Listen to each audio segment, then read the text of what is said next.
اللهم اجعل في قلبي نورا إلى الله فإنها من تقوى القلوب. صدق الله مولانا العظيم. إن الله وملائكته يصلون على النبي يا أيها الذين آمنوا صلوا عليه وسلموا تسليما. اللهم صل على محمد وآله وعترته بعدد كل معلوم لك. الصلاة والسلام عليك يا سيدي يا رسول الله وعلى آلك وأصحابك يا سيدي يا حبيب الله.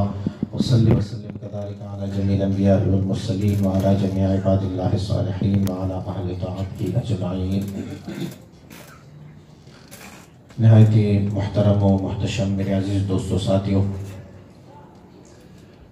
آج کی یہ بزم بسلسلہ عرس مبارک حضور قدوۃ المشائخ محبوب سبحان مجدد دوران قیوم زمان حضرت اخونزادہ فقیر سیف الرحمن امام خراسانی رحمۃ اللہ تعالی آپ مبارک کی عرس مبارک کی محفل ہے، اور ہم سب اس محفل میں حاضر ہیں۔ عقیدہ ہے ہمارا، یقین ہے کہ جس ہستی کا عرس منائے بیٹھے ہیں ان کی نگاہ فیض سے بھی مستفیض ہوتے جاتے ہیں انشاءاللہ۔ ساتھیوں، تقاریر آپ نے سماعت فرمائے، اب ضرورت کوئی نہیں ہے، قبلہ فدائی صاحب کا حکم ہے اور ان کے حکم کے تعمیل کی وجہ سے میں صرف ایک دو معروضات عرض کروں گا۔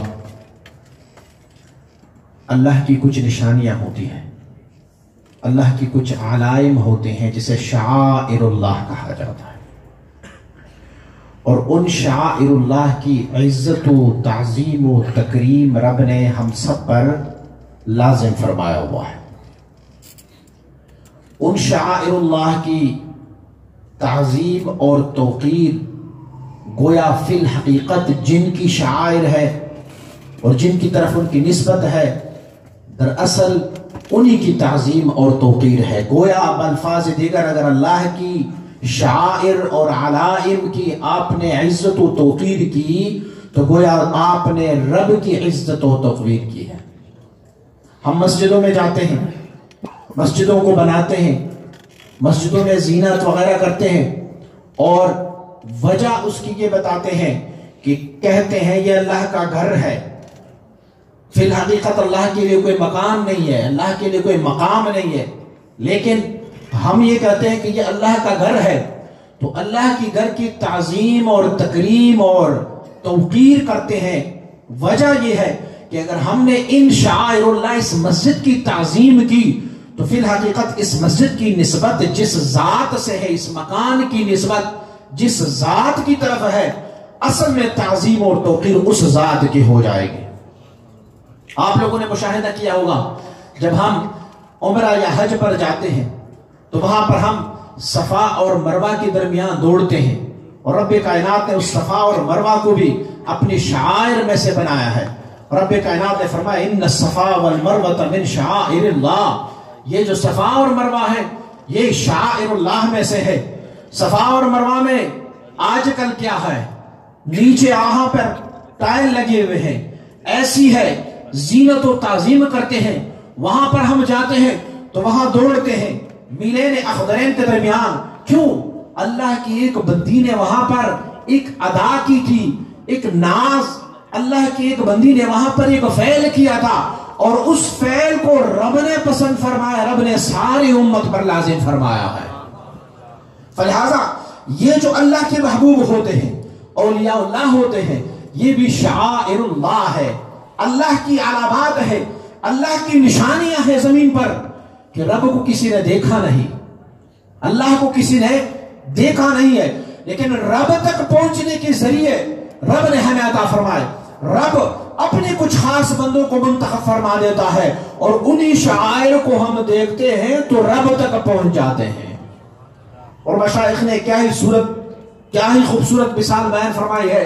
فرماتے ہیں یہ صورت والے ہیں، یہ صورت والے ہیں، لیکن یہ صورت والے جو ہے وہ بے صورت کی راہ دکھاتے ہیں۔ یہ صورت والے بے صورت کی راہ دکھاتے ہیں، لہذا یہ شعائر اللہ ہے۔ حضور سید مبارک صاحب علیہ الرحمہ، آپ مبارک اللہ کی نشانیوں میں سے ایک نشانی تھے۔ وہ نشانی کہ جسے حضور سید عالم صلی اللہ علیہ وسلم نے ہمیں فرمایا کہ اللہ کی نشانیاں جب بندہ دیکھتا ہے تو اسے رب یاد آ جاتا ہے. اور حضور نے فرمایا کہ اگر اللہ کی کسی بندے کو دیکھا جائے اور وہ بندہ ایسے ہو کہ تم دیکھو اس بندے کو لیکن یاد تجھے اللہ یاد آ جائے، وہ اللہ کی علامات ہے، وہ اللہ کی طرف سے نشانیاں ہے.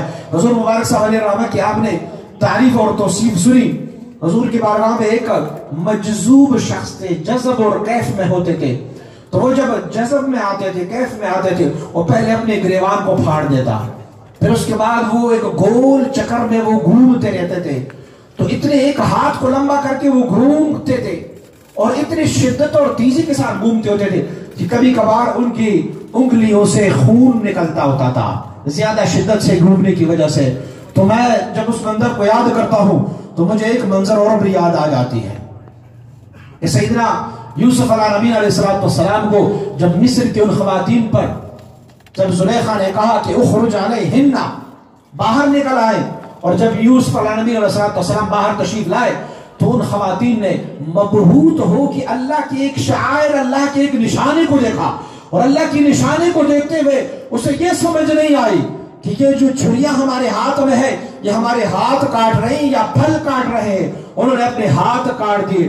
ہم نے دیکھا حضور مبارک صاحب علیہ الرحمہ کے بارگاہ میں بھی کوئی اثر آ جاتا تو وہ ایسے بے اختیار ہو جاتا کہ انہیں یہ تک محسوس نہیں ہوتا تھا کہ یہ میں کر کیا رہا ہوں، کیسے کر رہا ہوں. اللہ کے اس دوست کی محبت اور اللہ کے اس محبوب سے عشق اور محبت کی وجہ سے وہ ایسے والہانہ انداز اپنایا کرتے ہوتے تھے. فلہذا یہ شعائر اللہ ہے. اور حضور مبارک صاحب علیہ الرحمہ، ابھی ہم ایک سفر میں تھے، آپ مبارک کی کرامات ہیں، ابھی ایک سفر میں تھے تو ایک گاڑی میں بیٹھے، بس میں بیٹھے.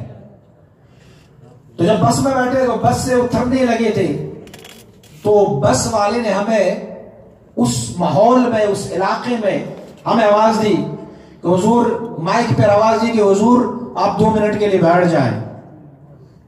وہاں پر بیٹھے رہے اور وہ آیا بس کا ڈرائیور. تو جب دیکھا تو بہت خوش ہوا اور مصافحہ کیا اور خدمت اور پانی اور یہ سارا کچھ. تو میں نے اپنے ساتھیوں سے کہا حضور مبارک صاحب علیہ الرحمہ کی کرامت کو دیکھ کے یہ جو فتنے اور فساد کا مقام ہے، یہ مکان ایسا نہیں ہے. یہاں تو یہ ہے کہ عریانی ہے، فحاشی ہے، یہاں پر تو سب کچھ بلیامیٹ ہے، لیکن اللہ کی ایک ولی کی نسبت نے دوسرے نسبت کو پہچان لیا ہے. اور وہاں پر بھی ان علاقوں میں بھی حضور سید حضرت مبارک صاحب علیہ الرحمہ، آپ مبارک کی نسبت مطہرہ اور آپ کی اللہ کی محبوب ہونے کی علامات یہ ہے کہ وہاں پر وہ لوگوں کو پروٹیکشن اور حفاظت مہیا کرتے ہیں. تو لہٰذا ہم قسمت والے ہیں، خوش قسمت ہے کہ ہماری نسبت حضور مبارک صاحب علیہ الرحمہ کے ساتھ ہے. اور جن کی نسبت حضور مبارک صاحب علیہ الرحمہ کے ساتھ رہے تو اللہ والوں کی نسبت یہ باعث فلاح ہے، باعث کامیابی ہے، باعث دنیا اور آخرت کی تمام کامیابیوں کے باعث ہے. اللہ کریم ہمیں اس نسبت پر جینے، اس نسبت پر مرنے اور اس نسبت پر حشر کرنے کی توفیق عطا فرمائے. وصلی اللہ تعالی